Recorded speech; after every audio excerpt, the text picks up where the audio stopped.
The Nerd Wallet is entirely affiliate based, and they do 100 million plus per year on affiliates. And so these can be like incredibly big businesses if you structure them well and if you really understand the opportunity here. The pricing card of Morning Brew, and it's insane. And I'm guessing this is per email, right? I mean, and I say insane, maybe it's just because since I'm not in the industry, this might just be super normal. But in here it says the takeover ad, which is kind of like the biggest one for the daily brew, is $55,000. Hey, I'm Luis. And this is Luis. And welcome to the Content is Profit podcast. In here, you're going to get the insights, accountability, and drive to create consistently and increase revenue. You'll hear from top entrepreneurs, creators, and anything and everything you need to know about content. All this while having a good time. The goal of this podcast is simple: to entertain, educate, and turn your content into profit. Let's go. Welcome back. Like, pew, pew, pew. Let's go. Pew, hit pew, pew. all the buttons in there. I'm excited today. Part 5. Bonus part. Bonus. Surprise, surprise. Bonus. That was so Hispanic of me. What are we talking about today, Fonz? As today we're hitting the part 5 of the newsletter segment we've been doing with the one and only. I know. You guys remember his name? Ethan Brooks. The one and only Ethan Brooks. Welcome back, Mr. Ethan. Let's go. Audience is going wild. What's going on, guys? Good to be back. It's like I can't believe I'm back. Why am I back? No, Ethan, your poor audience, they've been stuck with me for days now. So hopefully I'm they're loving it. Yeah. They have you on a loop, on repeat. I know. I was going to say, does that mean my grandmother listens to your show? What you've been sharing in the last few days has been incredible. You know, coming from me, I remember just leaving the first recording that we did, and I was like, oh my gosh, this has like reignited a fire around this thing, because sometimes content can be repetitive, right? We talk about consistency and just the part of the process. When it does become a process, it can become boring sometimes, right? So it just reignited a fire, and I've heard good feedback on the back end as well. So thank you for that. This has been super awesome. And then we're ready to wrap it up, right? Last episode, there's a few things for your Twitter thread, which, by the way, is in the links below. So never say it's the last one. Well, the last one. You never. I have a feeling, we're going to have another episode eventually with Ethan. Yeah. I'm retiring after this. It's like done. No more podcasts. Yeah, this is your warm up for the real deal, which is Quentin to come in an hour. Like Quentin Tarantino, I'm going to do 5 episodes and then that's it. I'm hanging up. I'm ending my career. Done. It's like that scarcity element. Yeah. Did you know that he did that early on, Tarantino? I have no idea. He apparently like called his shot super early on when he was just starting his career. I don't remember exactly the number, but it's like 7 or maybe 10. He says like, I'm going to do 10 movies and that's it. And he called it super early. And now every single one of those has gone on to be just, a legend. So maybe there's something to it. Maybe I will really hang it up after this. Yeah. Hey, look at that. I like that approach. If you make this series, the masterclass that goes attached to the Trends Amazing thing that you guys are doing on the back end, we're not going to be angry at that. But anyways, I think there's a few important points that we want to hit before, we wrap up the series, right? On the side of the ads, how do we sell? There's an amazing framework that you guys share in here that's very, very powerful. So Fonzi was writing a question and I just like slapped his pen as we're going. So you want to start there? No, it's not a question to start with, but I think we were diving in the part of post niching down. We were diving a little bit more into the monetization type of deal. I feel like we skipped a little bit over the tech stack side of things, but we can, dive in that as well. But let's, people want to know how to make this macaroonies, right? They want to learn how to make that money. So you mentioned that there's 3 different ways to do this, right? Obviously, at the hustle, you guys had what I feel like is your preferred way, which is kind of like monetizing with ads. But let's go both ways. Let's tackle both ways, right? Like somebody that is writing for building an audience, how can they monetize? How can they start? And maybe at what point of the audience can they start potentially monetizing? And then somebody that's on B2B, maybe super niche down, they have services. Maybe what is a better way for them to monetize that list? Yeah, great question. So I'll tackle Both. And for anybody who I guess maybe didn't hear the last couple of episodes, what we were talking through is inside this newsletter model, there's really 3 ways to make money. You have free products, which you monetize via ads or affiliate deals. You have what they call front end products, which is a low price subscription. And then you have back end products, which is a higher price subscription. And the way that the model works is your free audience is always going to be your biggest. And then ideally you use your free audience to help sell your front end product. And then your front end product helps sells your back end product. And so it's kind of like a chain that pulls people deeper and deeper into your ecosystem. So that's like the 2-second wrap up from the last couple of episodes. And yeah, I think a great question. What we should dig into here is like, how big does the audience have to be for each one? And then specifically, how do you actually monetize them? So why don't we start with free? And like I said, there's sort of 2 ways to monetize a free newsletter. You have ads or you have affiliate deals. And for anybody who's unfamiliar, ads, I don't know if you guys can hear my dog's asleep and she's like talking in her sleep. So ads are sort of like, when I say ads, I'm talking about display ads. So if you read a newsletter like Morning Brew and somewhere in that newsletter, it says, hey, today's newsletter is brought to you by whatever, the Motley Fool.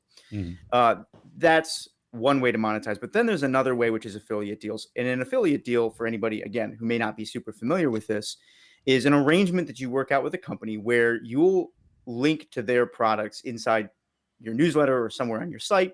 And rather than paying up front for the link, they pay you a portion of all the money that they make from sales from your readers. And so the reason I take a minute to just kind of highlight those up front is because hopefully it will help show that there's actually a lot of opportunity here. And this was another big theme from our conversation last week. The size of your audience is not necessarily the most important thing when you're thinking about building a successful newsletter. So if you think about outcomes first and what you really want for it, you can monetize extremely early or with a very small audience. And so one of the things we talked about last time was this newsletter that's generating 6 figures on an audience that's 1,000 people. That's a great example of a newsletter. Of a newsletter that's monetized via affiliate deals. And so when you're thinking about how big does the audience have to be and how do I actually make money on this?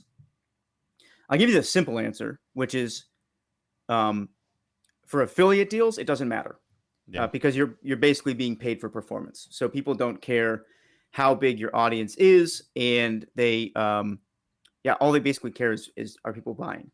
And real quick, I have a couple of recommendations from this. So I actually talked to Jordan DiPietro, who he ran one of the products at Motley Fool. I think it was called Blueprint.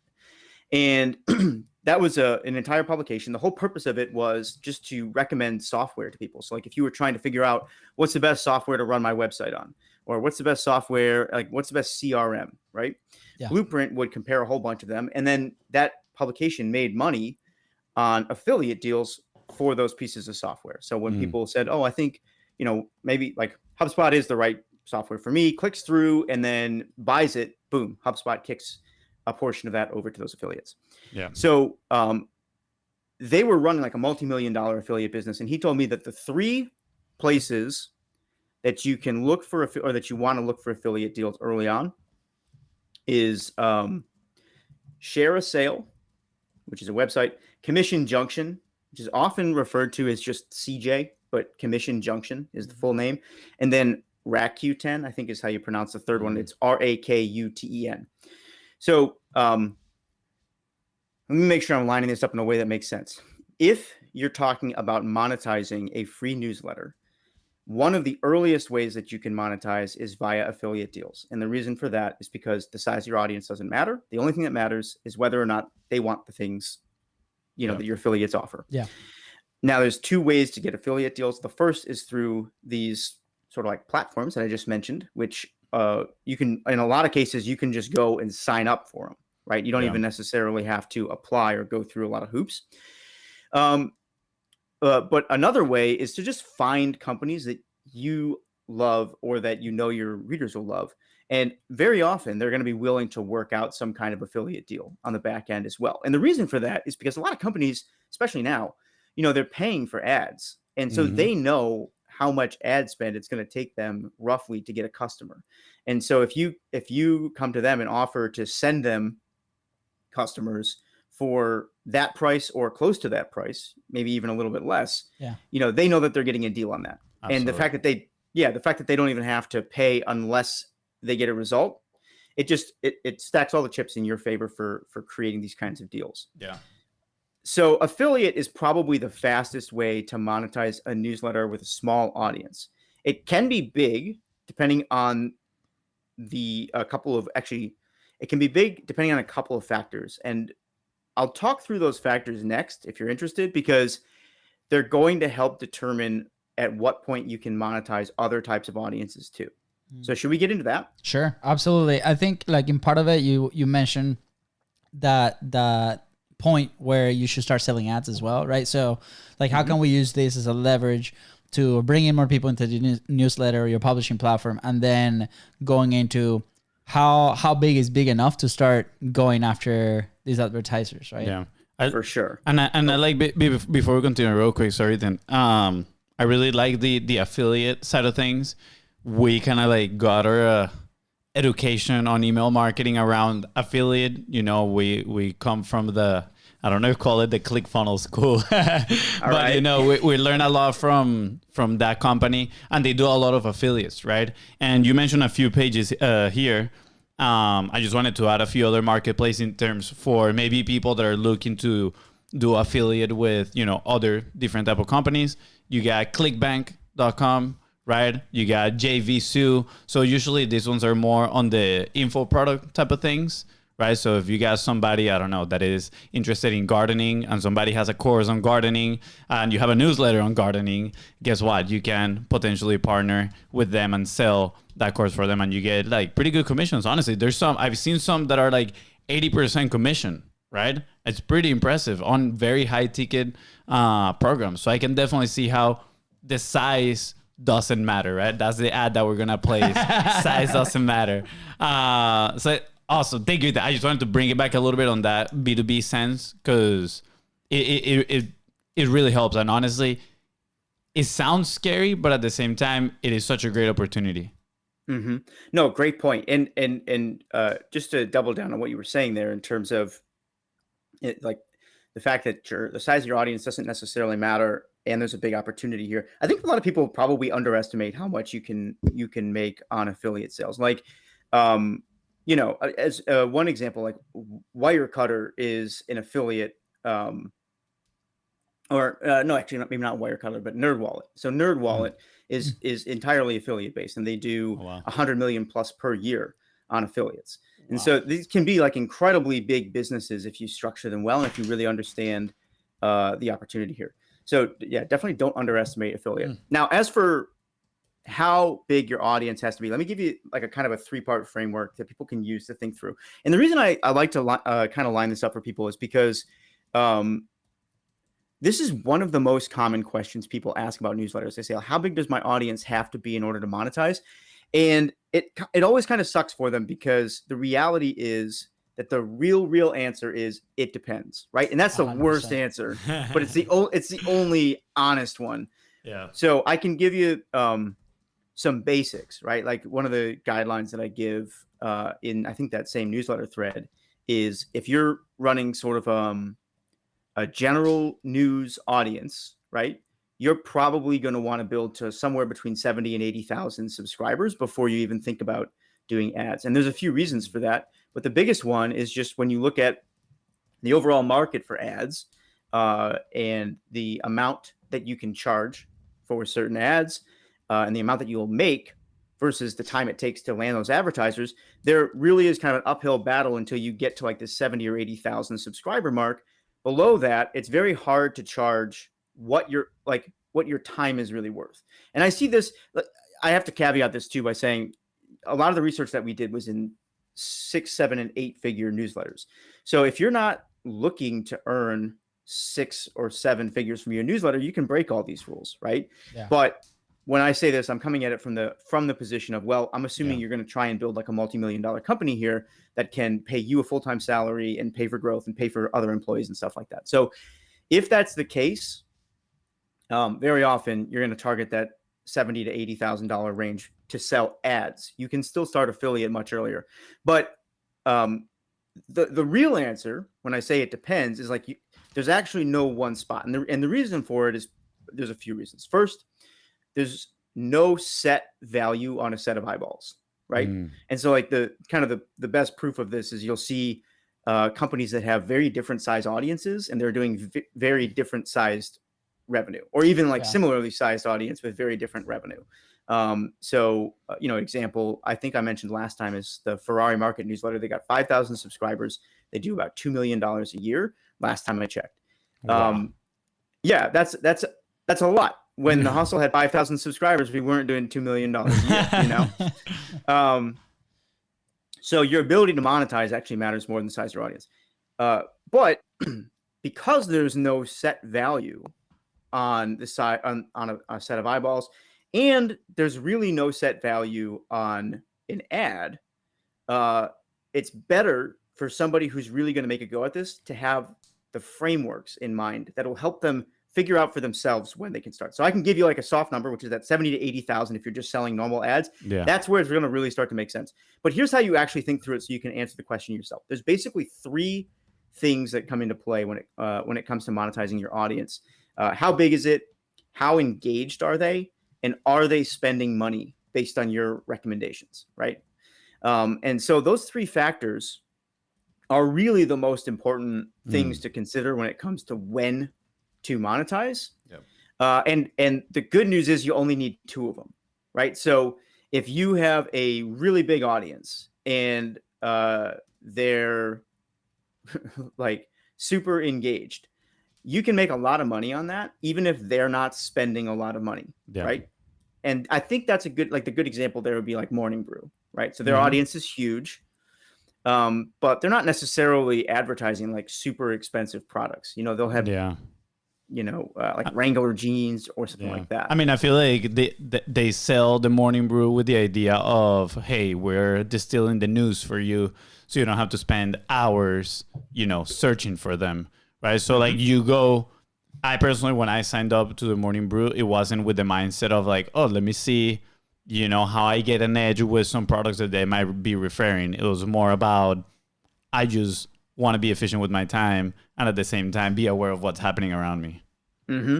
Yeah, exactly. And that's kind of key in terms of figuring out how you're going to monetize too, right? Like in their case, they're building kind of a general purpose audience, right? Young people who are interested in the news, specifically money. So, the threshold for spending is probably lower with them than it would be for a newsletter. Like there's a newsletter for, I'm blanking on the name of it, but I think it's like Engineering Lead Weekly, something like that. And it's an email newsletter for people who lead engineering teams. Well, their audience is going to be a lot smaller, but those people are in control of multi-million-dollar budgets in a lot of cases. And so their ability to spend based on a recommendation is much higher. Yeah. So you have those three components. How big is your audience? How active are they? And are they spending? Like how much are they spending basically? Of them, you need two. And the most important one really is that spending one, right? Because if you have a huge audience and they're super engaged, but they're spending no money, it doesn't matter. You don't have a business, right? And this is where I think some creators struggle because they'll look at something like, we want to do a newsletter for, I don't know, like teen culture or something like that. Or like, let's just say a newsletter for like young teens. Yeah. That's great. But young teens generally don't have much of their own money to spend on anything. So your real customer in that case would be probably their parents, right? Yeah. And it's kind of hard to thread that needle. So size of your audience, how much money are they spending? How engaged are they? Those three things need to come into play. And once you have two of those things, you are ready to monetize. So if it could be a small audience, but they're super engaged and they have a high spending threshold, you have the makings of successful media business, advertising business. Absolutely. Does that make sense? Absolutely. I'm thinking this right now. My brother got obsessed with Drive to Survive, the F1 show on Netflix. I don't know if you've seen it. Became an instant fan. Have watched every single race. I'm racing on simulator. I'm good. So he Full on customer. Yeah, he spent so much money since he became a fan on it, right? Invested. And honestly, all I'm thinking is, I'm sure there might be some F1 newsletter out there. I don't know. I would have to do the research. But in my mind, I'm like, that'll be a pretty cool like niche to go into, because I mean, usually the people that like F1, I would say they like to spend, right? The people that going to those events is not cheap at all, and it's such a hardcore fan base, especially since that show on Netflix, which they literally help you build more of an audience, which they're kind of new as well, and they're getting into the sport. So there's a lot of education to make, right? A lot of like news. Maybe there's some news channels out there, but people are still, I feel like they're still finding what is like their one go-to source. So maybe an F1 newsletter could be it. I just added it here to the list, but I also even like this. We're gonna end up with like 20 newsletters to do. This is wonderful, right? Because like on our side, right, a lot of people that listen to it, or even ourselves, right, we have a service-based business, right, and we use the podcast as a platform, obviously. But in my head, what I'm looking at the newsletter, right, or like how to build that initial funnel, right, of maybe an audience of people that can be interested, whether that's an affiliate product or on the back end, right? I see it as a very powerful tool to first obviously build your rapport, your trust, your authority within that audience. And at the same time, within those affiliate offers on the back end, you can also offer on the service side, right? So we do, mid to high ticket, right? And that's how we've been able to monetize a podcast immediately from like, we have this, the platform profit formula, right? And one of the elements is audience. And people forget that the person that you're talking to is your number one person in that audience, like line. Doesn't matter if you have 2, 3, 4, 5, that one person still matters, still audience. They're consuming your content because they're having a conversation with you. So Absolutely. With your newsletter, it still applies, right? So if you have a service like that, right, maybe some of these numbers might discourage you because, okay, well, maybe the advertising, 1,000, 2,000, 3,000, 4,000. Obviously, as you grow with consistency and execution, right, that will grow. But initially, right, when we first started, it was probably going to be a little bit of an uphill battle. But you can think about, okay, how can I acquire these people on the front end to consume my content, to learn from me, to share different things in the community, right? To the same time, having that other tier, like that fourth tier on the back end with services, which, with the examples that you've mentioned, is total different industry, right? Because they're, most of them are investor backed and there's probably different objectives. But for a lot of people that are starting, I think it's super valuable because at the same time, you are able to monetize on the back end with the contacts and information of these people that might be interested in your service. So, on the Contents Profit special, we'll add that fourth tier in there on the service side.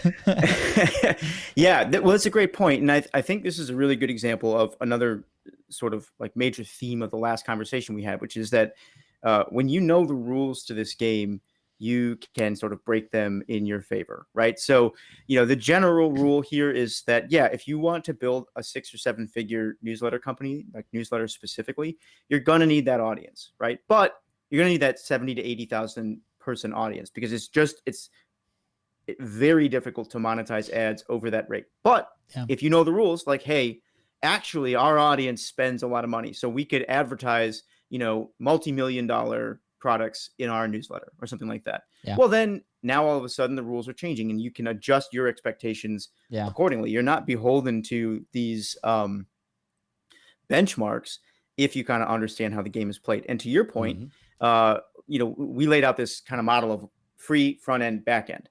The back end product, what that really is your high ticket product. So inside the context of newsletters specifically, that's a high priced paid newsletter. And there are some people like James Altucher. He's got several, multi-$1,000 per year newsletters. But that can also be a service. Yeah. It can also be, I've seen an example where, there's these really interesting travel influencers who their free content is coming in the form of Instagram content. They've got like 2 to 3 million followers on Instagram. And then their front end products, so the low priced paid product, are camera settings where you can pre-buy camera settings that are going to make your photos look just like theirs. And then the back end product is this luxury getaway Airbnb in Bali, which they're renting out for $700 a night, which anybody who's been to Bali knows that's like you can rent a place for $700 a month or something like that. Like it's pretty much. Yeah. Or more. So it's the same exact model over and over and over again, free front end, back end. And if you once you know it, you can bend it to your will. And in your guys' case, I think that service company absolutely is a back end product. It's a great example of how people can use this to their advantage. Yeah, absolutely. I mean, in the response, it is very similar to the concept of what it's called the value ladder, right? Like you try people to get people into your ecosystem through a free product, lead magnet, right? Which a lead magnet can be built in your list, honestly, right? That you put them in your list and then you deliver some value to them and then you upsell them to, a low ticket product and then eventually you can sell them to a high ticket product. And I will say this, for us, it was a big realization, the fact that we always thought we had to start with the free at the bottom. And when we kind of like came across the message that it's actually maybe more efficient to start with the high ticket product, right? That changed the game for us because now you have resources. So in terms of, having a smaller list might actually be an advantage because your goal can be to eventually have those 80,000 and sell them ads. But if you have, let's say, a 500 people list and you have a good affiliate product or your own product that you can sell them, right, on a high ticket, you can start, getting resources to then invest, keep growing the list, eventually getting to the point where you can sell them some ads. Definitely. And maybe this might be a good point to pivot a little bit and talk about how you actually sell those ads. So I was about to go there. I have the framework in front of me and I'm like, let's dive in. Yeah. We got about 15 minutes. So yeah, let's do this. Yeah. So I think the big message here for people who are just starting out would be that this can be a lot simpler than you think. One thing I think people sort of do is they build this up in their head to be quite a complex endeavor. And by the time you're running a multi-million-dollar business, it certainly can be, the hustle, I think 2/3 of the staff were sales, back when we were doing advertising. And that's important because sales is a complex process, not just sales, but it was, you have your sellers, you have account managers who are kind of managing the relationship back and forth with the client. Then you have copywriters who are in charge of taking all the assets that the client does and turning them into ads. So by the time it's a full-fledged business, it's quite complex. But early on, Sam, who is the founder of The Hustle, just sold our ads, and he did it via email. And one of the things that we do when I sort of give this talk on newsletters is I have slides that show his super early emails that literally how he sold the first ad. He just sent me the email chain. We have those on Twitter, so I'm gonna link them in the notes. So if you perfect. If you're listening right now and you want to see those emails, and they're awesome because they have some notes on them as well, I'm gonna link them below. So just make sure to scroll down and check them out. Perfect. Yeah, and the one thing I just like to call out about him is that it's really simple. He reaches out to this person. He says, "Hey, we got this list. Here's kind of roughly how big it is. I think they'd be a great, fit for what you're trying to sell." It was Casper mattress at the time. And he said, "I just think Casper would be a good fit for it. Are you interested?" And they just kind of went back and forth. I think people they're tempted, or they kind of want there to be a perfect, equation for how much I should charge for an ad and what the outreach looks like. And the reality is super early on, there isn't. You're going to have to estimate that. And the way you kind of estimate it is based on how much your reader is worth to the advertiser if they buy. So again, if Casper mattress, you can I don't know what their margin is, but you can kind of estimate, or maybe you could look it up and you just kind of figure out what you think the value of a purchaser is to them. It's perfect because I was just buying mattresses recently, and I was looking at Casper's. I mean they're cheaper. Queen is $800, right? Okay. And usually people keep their mattresses for quite some time, right? So let's say in 5 years, the lifetime value of somebody is around, let's say, 1,000, 1,500. I don't know the margins either, but let's just assume, and I'm pretty sure it's way more than this, but let's just assume it's like 30% of that, right? Perfect. Yeah. So you can just kind of do the mental math there to estimate for yourself how much it would be worth to them if a single one of your readers clicked, or rather, if a single one of your readers bought. Yep. And then you kind of work backwards to figure out, well, here's how many people typically click links and in my newsletter, and then here's how many of those, like, let's just say some small percentage of those buy. I could probably sell like 5 mattresses, right, Yep. through my newsletter, or more than that. Yep. And then you have a rough estimate for how much that ad is worth to them. And so super early on, that's how you're going to set your pricing. Yeah. And then eventually that gets worked into, so by the way, when it comes to selling ads, there's a few different ways people charge for them. And what you tend to see is that the way people charge evolves over time as their business evolves. So one really simple way to do it is what we call cost per send. And that's basically, you say, hey, my list is 50,000 people. Can't guarantee how many people are going to open it or how many people are going to see it, but like I will send your ad in my newsletter to 50,000 people for $1,000 or whatever it is. Yeah. Cost per send, right? And then what you're really doing there is you're assigning like some marginal value to every single person on that list. And then as the list continues to grow, the price for your advertising continues to go up. Now that's a good way to do it, especially early on, because it's super simple and like advertisers know what they're going to pay, so they don't get blindsided. But then at a certain point, your list is going to be big enough where advertisers are paying like a considerable amount to reach them, but you're never going to get 100% open rate. And so typically, in order to price this a little bit more fairly based on like who's actually seeing the ad, you have to shift models. And the 2 other models that are the option there are like cost per click or cost per open. And like cost per open, cost per click is typically favored by advertisers because then they're only paying for performance, right? But it's not really fair to you as a creator because sometimes people see ads in your newsletter and then they'll go buy somewhere else, right? Because you gave them the awareness, but they bought somewhere else. Yep. This is the thing that like podcast hosts struggle with and other types of creators, because the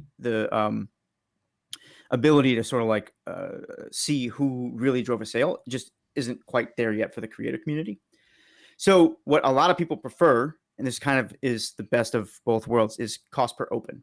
So you're reporting on how many people open the newsletter that day. Yeah.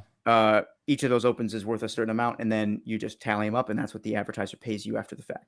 And the good side of that is that you're getting paid for like everything. So if people click or not, you're still getting paid. And they're still only paying for ads people see. But where it gets a little dicey is that some days you have a newsletter that's just wildly popular for some reason. And so advertisers can get hit with a charge that's like more than they were expecting. So you have to figure out how to navigate that well. Yeah, absolutely. So that actually kind of answers the question that I had at the very beginning. I was going to ask you, like, how do you guys establish that, if it was like a CPM? So this obviously makes a lot of sense, right? Cost per click, cost per open, or just cost per send. Do you work that numbers backwards too? Like, how do you assign that value kind of like per person that you have in your email list, right? And I'm asking this because, you have an image here of the pricing card of Morning Brew, and I mean, it's insane. And I'm guessing this is per email, right? I mean, and I say insane, maybe it's just because since I'm not in the industry, this might just be super normal, right? But in here, it says the takeover ad, which is kind of like the biggest one for the daily brew, is $55,000. So is that a one-time send? Yep. Wow. So, yeah. I mean, they have a massive list, and this was 2020. This was 2 years ago too. 2 years ago. Do you know how many people did they have on their list?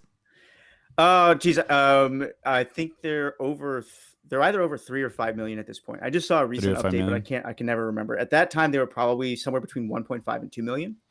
And I know they're definitely north of 3. I think they were 3 when Business Insider bought them. Yeah. So they're killing it. And but here's the challenge. Did we talk about ad pricing last time? Like your normal sell, your upsell, your downsell, and your loss leader? No. No, we didn't. Okay, so part 6 incoming. This I can explain it pretty quick, but this is a good. sort of like preliminary wrap to this topic for people. So you're sitting at a point, you're thinking, okay, well, my audience is pretty big and I know that they're pretty engaged. So I think I could start selling ads. I'm just going to, I'm going to send kind of an email. I'm just going to ballpark what the price of the ad is going to be.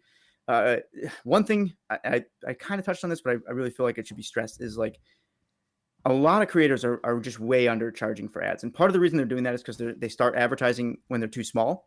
Yeah. And it's a problem because it takes a lot of energy to manage those ad clients. It's not just selling the ad. There's a whole like process in there of getting assets from them. So we need like a description of your company. We need logos. If there's an image that we need to insert, we need to make sure all that's in and ready to go for the newsletter, right? Because newsletters are a deadline-driven business. So there's a whole bunch of stuff that can complicate this. Now, it doesn't have to. I know there are some people who have automated this really well. And so they basically have like a Stripe store on the backside of their newsletter website where if you want to buy an ad, you can just go do that. So, there's different ways to do this. But the big thing I want to say for people is like, charge enough. And you're looking at these numbers, $50,000. Yeah, that's pretty standard. I would bet the brew probably makes more. I mean, they definitely make more than that. Well, actually, I don't know definitely, but there is a point at which their list is so big now that they have to be making more than that. So they probably took other steps to continue to increase the amount that they're making per send without pushing the price much beyond that. But yeah, that's, for these major newsletters, fairly standard spend is going to be somewhere between like $10,000, $20,000, $30,000 for an advertiser. And, they're reaching millions of people and they're going to be ideally seeing much more than that in return. Yeah. So yeah, the spend is significant. Okay. So let's talk, you're at this point, you're thinking about selling ads. How do you actually set them up? Well, there's kind of an evolution to the ad business too. In the very early beginning for newsletters, one of the most common things you'll see a single ad in the newsletter. Hey, this issue is brought to you by so-and-so, shout out to them, go check out their stuff if you're interested. Yeah. And that's kind of like what Morning Brew's rate card would call like the premium ad or whatever their big one is. It's not the full takeover necessarily. It's just an ad spot, right? But you've only got one. Having one ad spot can get you really far. I believe The Hustle got to about $2 million a year in business with just one ad spot, right? Wow. Yeah. But at a certain point, it becomes challenging because as your list continues to grow, that ad spot becomes more and more and more expensive to the point where it's harder and harder to find clients to fill it. And by differentiating your ad inventory, you can actually get a lot more out of your advertising business. So here's how that typically works. When you decide to make the move from one ad to multiple ad slots, what we found is like there's kind of a strategy to it. Rather than just having a single premium ad, there's 3 types of products that work together in order to make you more money and also make it easier to close deals. And here's what they are. So you have your premium ad, which is like your biggest ad. It's going to be kind of at the top of the newsletter. Usually it'll include an image, the most text of any of the ads, and then sometimes like a logo as well. It's your biggest, most expensive product. Then there's what they call a downsell, which is a slightly smaller ad. And if you look at Morning Brew, you can typically pick this out inside their newsletter. It's another ad. Maybe it'll have an image and it'll have like half the text of the first ad. So it's just a slightly smaller ad. And then you have what they call a loss leader. And in the Morning Brew, these are specifically Brew's Bets. So if you're looking at that email, you can go check this out live. And what that is it's just a very quick mention in the bottom of the email, a couple of words of text with a link, no image, no logo, none of that. Now, the way these work together is when you're walking into a sales call, you lead with your premium ad. And so you say, hey, I'm so glad you're thinking about advertising to our F1 fans. It's going to be, like we have this great ad package. You get your logo and we mentioned you right up top in the subject line, and you get this big image and 120 words of text and like a call to action button. And that whole thing is $10,000 for the day. Now, a couple of things are going to happen. Either the advertiser is going to say, great, sign me up. Or like, great, sign me up for 10, right? Because sometimes you're just talking to people who are used to spending so much more than that on ads Yeah. that even what you would consider to be a lot of money is like a rounding error in their ad budget. Yeah. But if that doesn't happen, if they kind of like balk a little bit, then you have two options, right? You can try to sell them the downsell. You say, hey, I get it. This is like a little bit more than you're looking to spend right now. We have another option, which is still get an image. You get 60 words of text, and that is $5,000, right? Or you can try to use the loss leader, that super small snippet of text, to introduce more value or to like get the deal closed. So a couple of ways that could work. You could say, well, if 10 grand's right on the edge, we also have these like text-based ads. Let's just say they're $1,000 a pop. Yep. Why don't we throw in 2 more of those so that you're actually getting 3 placements? We'll give you one like big hero placement, and then we'll mention you 2 more times throughout the course of the week. We'll give you those ones for free. Now you've just thrown in like $2,000 in additional value. Yep. And it doesn't really cost you that much, right? Like it there is work that goes into it. Yeah. But to write 15 words of copy in a link is a low lift for you, at least for the amount that you can charge for it. Absolutely. The other thing that you could do if none of that works is you could say, well, hey, we have this really low price ad. It's $1,000. Why don't we just do one of those? You can test it. And if it works really well for you, we can come back to the table and we can think about, a bigger placement. Those clients that opt for that, sometimes they become big clients. Most of the time, you're not going to hear from them again because they don't have the budget to really make this kind of advertising work. Yeah. But it is an option as well. So those are the 3 types of ads that you can build out, and that takes time. People don't jump straight into those 3 types. Yeah. And then there's a third type, which we can get to in a second, but it's probably where Morning Brew is, just based on the size of their audience. Yeah. Maybe they might not be. Absolutely. Oh, no, man. that's awesome. I pulled the calculator here and I looked on the, That's that a big 55, calculator. that 50, yeah, it's pretty big. That 55,000, price point. I'm guessing it's cost per cent, and it comes out to 2 cents per cent.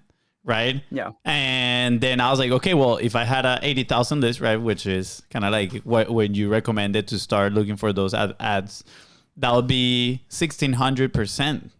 That's pretty significant, honestly.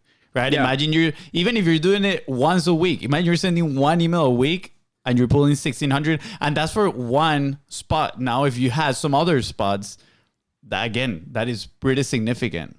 Yeah. And that's like 2 cents the reader. Yeah. That actually sounds like pretty much on point. It could even be a little bit more expensive than that because sometimes what you end up pricing in is the fact that like not all your readers are opening. So like it's not unusual to see CPMs that are like a little bit above that. But it really depends on what industry you're talking about. So like for Morning Brew, a lot of their readers are tech people, and so it's kind of like a higher end industry.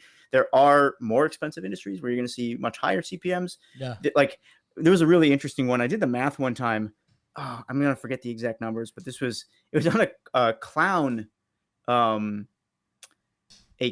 magazine. What? And actually, if we have a second, I'll pull it up here because I just by happenstance, this happens to be in the background right now on something else that I'm working on. Yeah. But let me just while you search that, I want to make a quick mention here for the people listening. Obviously, we've talked a lot about the consumer side of things, but also if you're a B2B, right, on the back end, this is what you can encounter, right? And at the same time, it's like, what an amazing opportunity for you to put your brand, your company, your business, right, in front of a lot of eyes. And now you have an advantage going into these calls, right? Because we know a little bit about the rates. How do we handle? What's the conversation? What are the topics? And I think it's a win-win for everybody, whether you are somebody that's developing a newsletter or a publishing platform, right? I see a lot of similarities with the podcasting side. I'm gonna go through like all the episodes and be like, hey, how can we apply this to the podcasting on the side? Because I think that's obviously our main platform, but I see a lot of similarities and the frameworks can apply as well. This has been awesome. So do you have the example in there? I do. I have it real quick just to give people a final wrap up idea of how varied this can be. There's a clown magazine called Clowning Around, and I got to look at their rate card. they charge their CPMs are between $50 and $200 per CPM. So to put that in perspective, their circulation is like 2,000 readers, but their ads, inside cover ad costs $400 a pop. Full page is $375, half page is $225, and an eighth page is $100.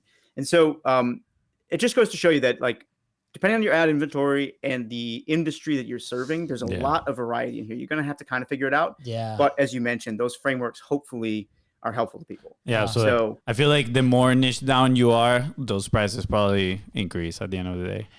Ethan, definitely, man, incredibly thankful for this like multi-part episode that is really a masterclass on awesome. newsletters.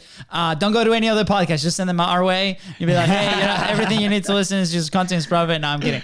We wish you the best of luck in sharing this with the people, and I'm sure like when that guide is ready, we'll be the first ones to get it. I'm sure people are already signing up for that wait list. But anything else you want to add, Ethan, before we let you go? I know that you have a big presentation in just a few minutes. No, that's it. I appreciate you keeping me on point here because I totally forgot about it. But this has been a blast. Thanks for having me back, and I'm happy to come back anytime, answer questions, anything like that. I hope this was useful for people. We should. I'm gonna put it there. We should do a Q&A with the community. Oh, yeah, that's that'll be fun. We'll keep you posted on that one. Then it's like, damn it, I keep committing to these brothers. Can't escape these guys. Can't escape these guys. But yeah, hopefully we'll see you soon, my man. FONZI, anything else that you want to add? No, thank you, man. Really appreciate it. All right, with that My said, pleasure. guys, thank you so much for tuning to the Content is Profit podcast. Go ahead and follow the show in your favorite platform and on social media at BIZBROS Co. That is right. And if Ethan here help you move one step closer towards your dream newsletter, please don't forget to share this episode and leave a 5-star review. See ya. Bye, guys.